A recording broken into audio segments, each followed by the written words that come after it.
নমস্কার বন্ধুরা, আপনারা শুনছেন একটি বিশেষ গল্প যা আমার এক নাম প্রকাশে অনিচ্ছুক ফলোয়ার আমাকে পাঠিয়েছেন।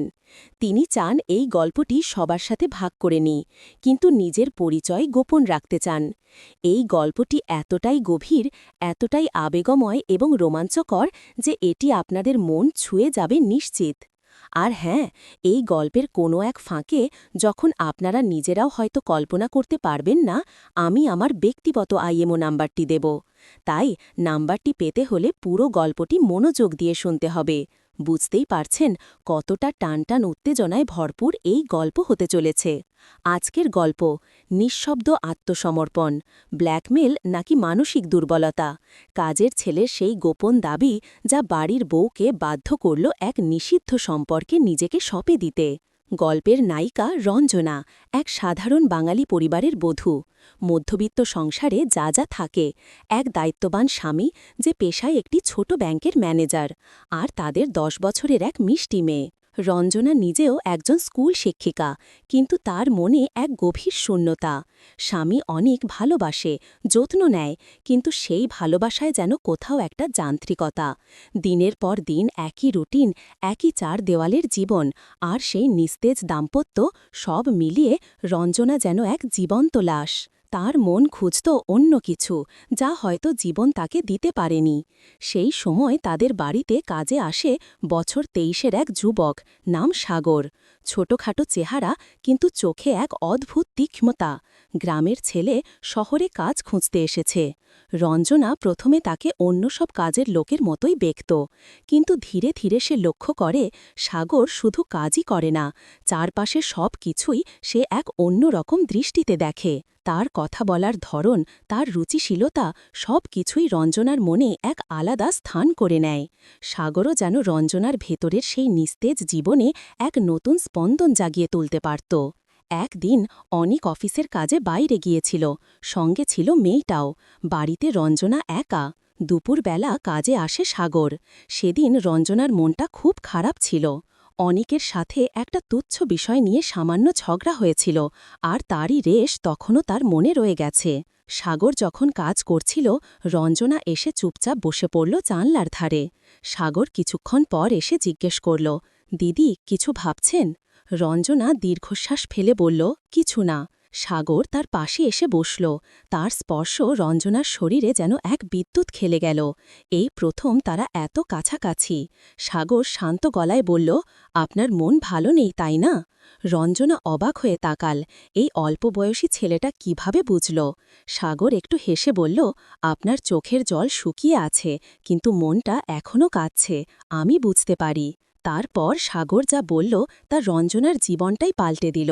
সে বলতে শুরু করল তার নিজের জীবনের কথা, তার অতৃপ্ত আকাঙ্ক্ষার কথা। সে বলল সে কখনো সাধারণ জীবন চায়নি, সবসময় কিছু বড় চেয়ে এসেছে। সে রঞ্জনার ভেতরের সেই চাপা যন্ত্রণাও দেখতে পাচ্ছিল, যা রঞ্জনা কাউকে বলতে পারত না। সেই দিন থেকেই তাদের মধ্যে এক অন্যরকম সম্পর্ক তৈরি হতে শুরু করল। প্রথম প্রথম কেবল কথার আদান প্রদান, তারপর সেটা পরিণত হল গভীরতর মানসিক বন্ধনে। সাগর যেন রঞ্জনার সেই লুকানো সত্তাটাকে খুঁজে বের করল, যা এতদিন অনিকের ভালোবাসায় বা সংসারের নিয়মে চাপা পড়েছিল। রঞ্জনার মনে হতে লাগল এই প্রথম কেউ তাকে সত্যিই বুঝতে পারছে, তার ভেতরের আমিটাকে দেখতে পাচ্ছে। একদিন গভীর রাতে যখন অনিক আর মেয়েটা ঘুমোচ্ছিল, রঞ্জনা মনস্থির করল। সে একা ঘরে বসে রইল। তার মনে তখন এক প্রবল ঝড়, ভালোবাসা নাকি শুধুই এক নিষিদ্ধ আকর্ষণ, সে ঠিক বুঝে উঠতে পারছিল না। দরজায় হালকা টোকা পড়ল। রঞ্জনা বুঝল কে এসেছে। ভয়ে উত্তেজনায় তার বুক ধুকপুক করছিল। সে দরজা খুলে দিল।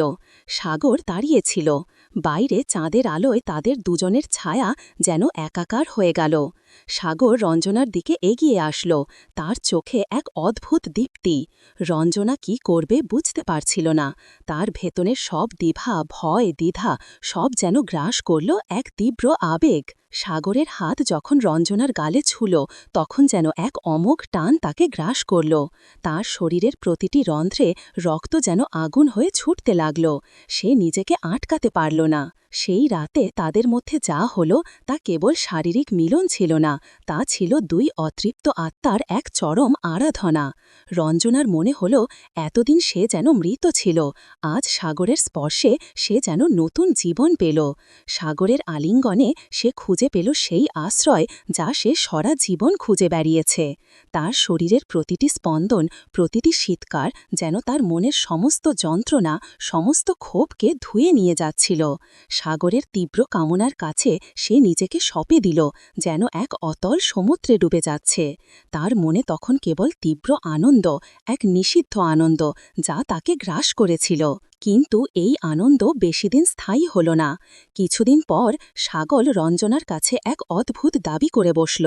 সে বলল তাদের এই সম্পর্ককে আরও গভীর করতে চায়, আর তার জন্যও রঞ্জনার কিছু জিনিস দরকার যা কেবল তাদের সম্পর্কের গভীরতা বাড়াবে। রঞ্জনা প্রথমে বুঝতে পারল না, কিন্তু যখন সাগরের আসল উদ্দেশ্য পরিষ্কার হল তখন তার মনে কেবল ভয় আর আতঙ্ক। সাগর আসলে তাকে ব্ল্যাকমেইল করছে। সে জানে যদি এই কথা অনিক জানতে পারে তবে রঞ্জনার জীবন শেষ হয়ে যাবে। সাগরের এই নতুন দাবি রঞ্জনার মনে এক চরম সংকট তৈরি করল। সে একদিকে যেমন সাগরের প্রতি এক তীব্র আকর্ষণ অনুভব করত, তেমনি এই ব্ল্যাকমেল তাকে ভীত করে তুলছিল। তার মনে তখন কেবল প্রশ্ন, এই সম্পর্ক কি কেবলই এক মানসিক দুর্বলতা, নাকি এর পেছনে আছে অন্য কোনো গভীর কারণ? সে কি নিজেকে এভাবে সঁপে দেবে, নাকি রুখে দাঁড়াবে? একদিন যখন অনিক অফিস থেকে ফিরছিল, রঞ্জনা তখন সাগরের মুখোমুখি। সাগর এবার আরও কিছু প্রমাণ জোগাড় করেছে যা দিয়ে সে রঞ্জনার জীবনটা একেবারে শেষ করে দিতে পারে। রঞ্জনার মনে তখন কেবল ডেসেসপেরেশন। সে কি করবে, কিভাবে এই জাল থেকে বের হবে? সেই রাতে যখন অনিক বাড়ি ফিরল, রঞ্জনার চোখে মুখে এক অজানা আতঙ্ক। সে বুঝতে পারছিল না কিভাবে সে এই রাতটা পার করবে। সাগরের ফোন বারবার বেজে উঠছিল, কিন্তু রঞ্জনা ফোন ধরছিল না। তার মনে তখন কেবল একটাই প্রশ্ন, এই নিষিদ্ধ সম্পর্কের শেষ কোথায়? সে কি এই ব্ল্যাকমেলের কাছে আত্মসমর্পণ করবে, নাকি অন্য কোনো পথ খুঁজে বের করবে? যখন রঞ্জনা সাগরের ফোন ধরতে বাধ্য হল, তখন সাগর এক নতুন এবং আরও ভয়ঙ্কর প্রস্তাব দিল। তার দাবি আরও বেড়ে গেছে। রঞ্জনার মনে তখন শুধু একটাই চিন্তা, কিভাবে সে এই জাল থেকে বের হবে। সাগরের চোখে মুখে তখন এক নিষ্ঠুর হাসি যা রঞ্জনার সমস্ত আশা যেন কেড়ে নিল। সে বুঝতে পারছিল না এই রাতের শেষ কোথায়, এই সম্পর্কের শেষ কোথায়। আর হ্যাঁ, আপনারা যারা আমার আইএমও নাম্বার পেতে চান তাদের জন্য সুখবর। আমি বলেছিলাম গল্পের কোনো এক ফাঁকে দেব, এখন সেই সময় এসেছে। আমার আইএমও নাম্বারটি হল যেমন 9876543210। আপনারা আমাকে মেসেজ করতে পারেন, কিন্তু মনে রাখবেন আমি সকলের মেসেজের উত্তর দিতে পারব না। গল্পটি এখানেই শেষ নয়। রঞ্জনার জীবনে কি আরও বড় বিপদ অপেক্ষা করছে? সাগরের ব্ল্যাকমেল কি তাকে আরও গভীরে ঠেলে দেবে, নাকি সে এই নরক যন্ত্রণা থেকে মুক্তি পাবে?